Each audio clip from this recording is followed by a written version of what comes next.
Hi, Air Signs, Gemini, Libra, and Aquarius. Welcome po sa ating channel. At ito ang inyong Daily Gabay Tarot Love Reading for September 5, 2023. Please be reminded that this is channel reading po. Sa maaari kayo makarelate o hindi. Just take what resonates. Gamitin ang reading na ito bilang gabay lamang. Balik po kayo dito bukas para sa ating Daily Gabay Tarot Love Reading for September 6, 2023. Please like, subscribe, and click the bell button para updated po kayo sa Daily Tarot Reading natin. Maraming salamat. Spirit guides, ano po ang ganap today para kay Gemini, Libra, and Aquarius ngayong September 5? I need 2 cards po for single.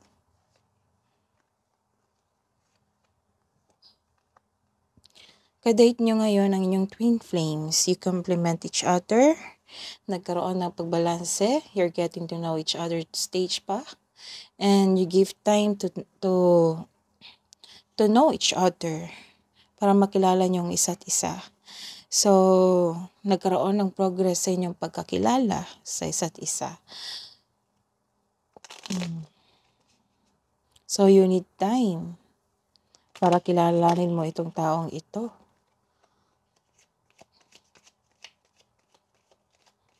Nagkaroon kayo ng date ngayon, pag-uusap, pagkakilala, and introduce mo yung sarili mo, yung past mo, yung plano mo sa future, ganun.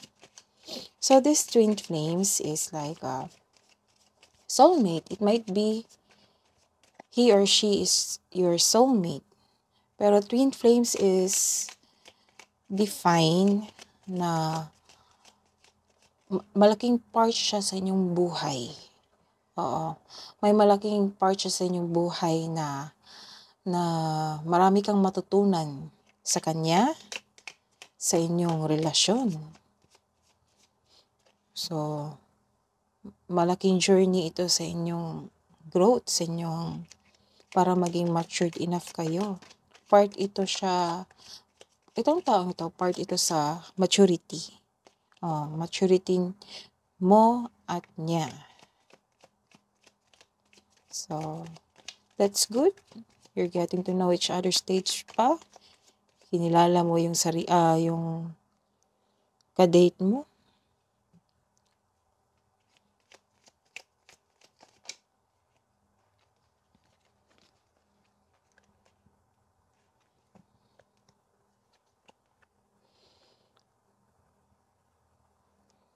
Reading ko din ito kahapon. May reading ko din ito kahapon. May kaibigan ka na traidor. Chinichismis ka niya. Ng patalikod. Hindi mo inakala na ganun siya sa'yo. Nagbago siya. So, you are heartbroken. Kasi malaki ang expectation mo sa kanya. This is not your partner. This is your friend. Nag-open ka sa yung partner na may kaibigan ka ganun, si ganun. Hindi ko in-expect na ganun pala siya sa akin. Dinaydo niya ako, chinichismis niya ako, sinisira niya ako sa ibang tao, sa kapwa namin. Ganun. Alam mo na traidor siya sa'yo. Bakit kaya? Hindi siya masaya sa kanyang buhay? Nagkaroon kayo ng pag-uusap ng inyong partner dahil sa nasaktan ka sa ganitong kaibigan. Maaari ding nagkaroon kayo ng confrontations. So, dumating yung may dumating na awaited message, text, call, email. Maaari itong partner mo ito, reply niya or kausap mo siya na kung ano ang advice niya sa nangyaring ito. This is possible na nainggit tong kaibigan sa inyong magkarelasyon. Sa inyong relasyon, nainggit siya. Siguro single pa ito, nainggit siya. Ay nako, may tao talagang ganyan na mahilig na makialam sa buhay, may relasyon. Siguro close na close kayo nito kasi you are heartbroken. It might be your best friend. Ganun. Hindi niya matanggap siguro na may katimbang siya na time kasi may jowa ka. Kaya yun yung solusyon niya, ma-express yung emotion niya, yung galit at inis niya na naiinggit siya. Naiinggit dito sa inyong relasyon.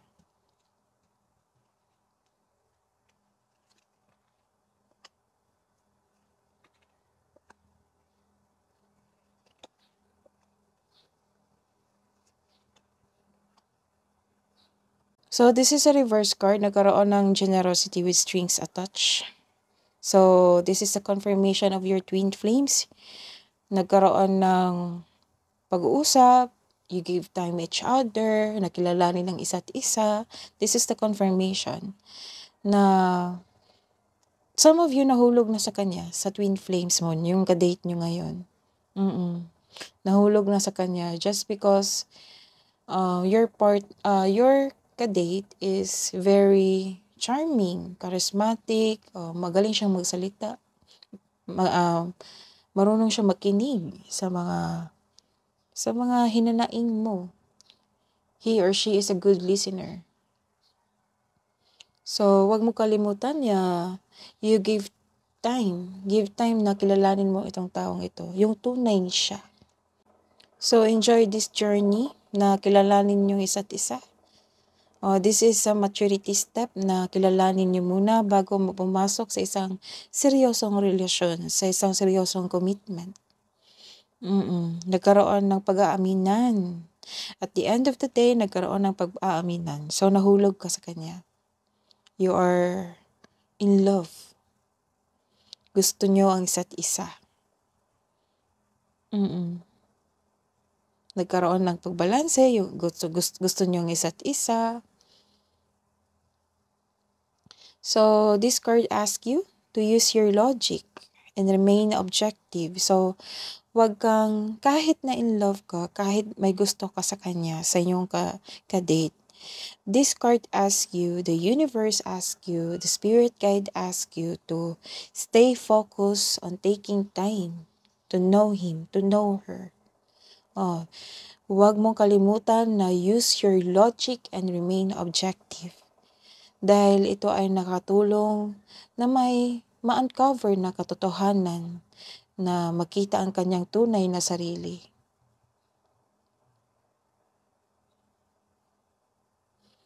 So, pag-isipan ng mabuti, bigyan ng time na kilalanin siya. Do not rush the situation. Kasi kung nakikita mong green flag siya, maaaring siya na nga. Siya na yung soulmate mo. So, malakas ang... sa araw na ito, nagkaroon ng blockages. Blockages sa inyong intuition. Hindi kayo nakikinig sa inyong sarili. Nagkaroon ng disconnection sa inyong intuition. You are refusal to look within. You are refusing na, hindi talaga siya to. Naninira sa akin. Yung best friend ko, hindi pwedeng masama siya sa akin. Ganun.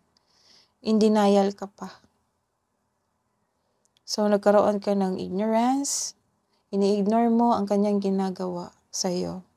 Pinapatuloy niyo pa rin ang inyong pagkakaibigan. Kahit nasasaktan ka. Karoon ka ng confusion at the same time, ayaw mo siyang iwan. Siguro, maraming taon kayong naging kaibigan.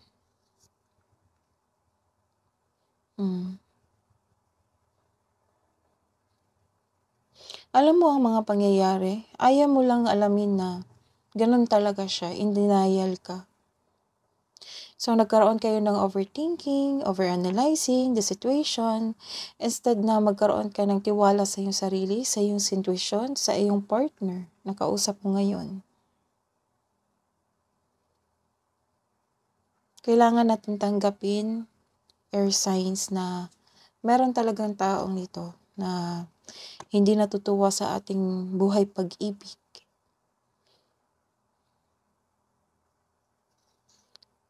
So, you are receiving love from your partner. Sinusuportahan ka niya. Handa siyang makinig sa iyong pain. You are releasing your emotion. So, some of you, nagkaroon ng growth sa inyong relasyon. Expansion sa inyong relasyon. It might be ilan sa inyo check your PT. Baka buntis po kayo. Kasi may nakikita ako ditong malaking blessings. May pagbubunga na mabuti. This is also means fertility. Fertility kayo ngayon. Fertile kayo ngayon. So sa ayaw magbuntis dyan, mag-ingat po. Sa mga gusto, congratulations in advance. This is abundance, success in your love life. This card tells you na be happy with the results of the action. So, tama yun. Share mo yung problem mo sa inyong partner. Kung may advice siya, try niyong makinig. Para masolusyonan yung problema mo. Baka kailangan tanggapin na ganito talaga siya. Baka may kulang lang siya ng pag-unawa. So, hindi niya siguro matanggap yung kaibahan, umiba yung time na bigay mo sa kanya. Kasi nagkaroon kayo ng relasyon. So, kailangan mong pag-isipan, pag-unawa, at pag-intindi at the same time. Baka kailangan to kausapin. Or kung hindi siya open, better wag na lang. Kasi baka magkagulo. What's the love advice for single na walang karelasyon? Look for the signs. So listen to your intuition. Look for the signs. Baka may binigay si universe, spirit guides, si angels, na may binigay na signs through your dreams. So check nyo. What's the love advice for singles? Look deep within your heart and you will feel my love. My love for you is as deep as the ocean. So, mahal na mahal ka ng iyong kaibigan. Kaya ganun siya mag-react.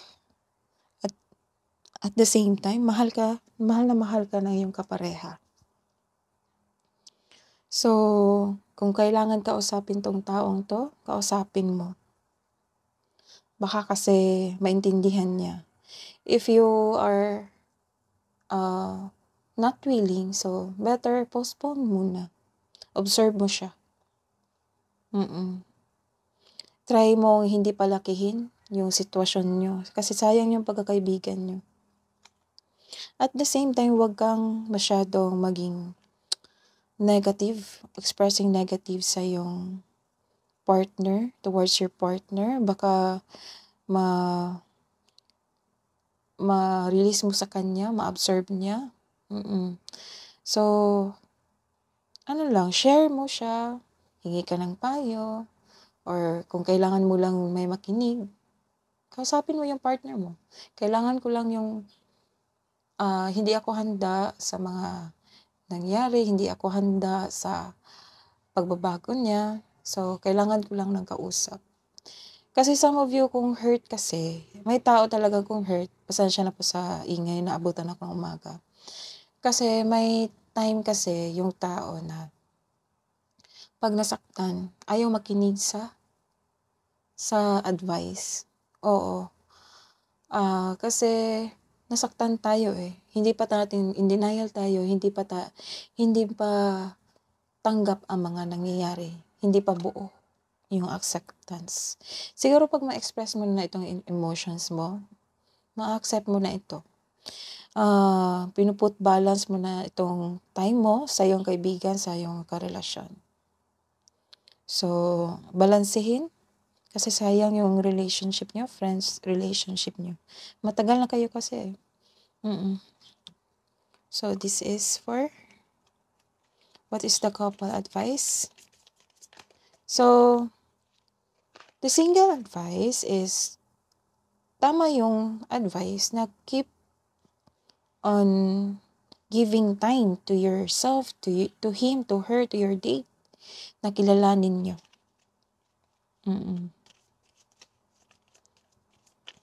Basta huwag kalimutan yung emotional intelligence mo na gamitin mo yung logic sa mga single. That is very good act. A message for you. So this is the message for the both sides. Yung kaibigan mo at ang yung kapareha. I'm thinking of you this very moment. Your love fills me with light. I love you. Mahal na mahal ka ng taong to.